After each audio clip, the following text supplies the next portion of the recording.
Jajaran tim Reskrim Polsek Talang Ubi berhasil membekuk salah satu tersangka pelaku pungli truk angkutan barang yang meresahkan sopir yakni NP, warga desa Talang Bulang.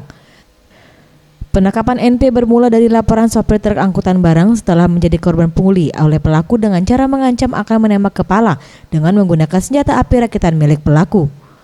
Akhirnya tim elang berhasil membekuk NP saat hendak melakukan aksi pungli.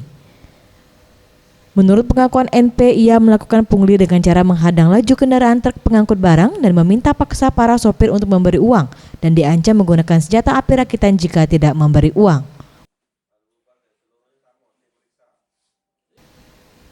Kapolsek Talang Ubi Kompol Suhardiman menjelaskan, saat penangkapan pihaknya tidak menemukan barang bukti senjata api rakitan.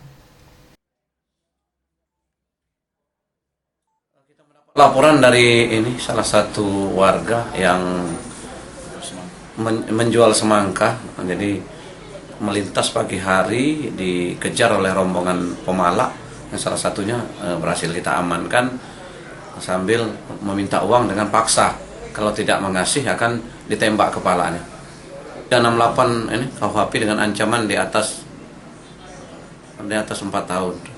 Kalau kemarin dari laporan korban menggunakan CNP karena akan menembak kepala, tapi dari hasil kemarin penggerbekan belum diketemukan untuk CNP. Atas ulahnya pelaku dikenakan pasal 368 KUHP dengan ancaman hukuman penjara di atas 4 tahun.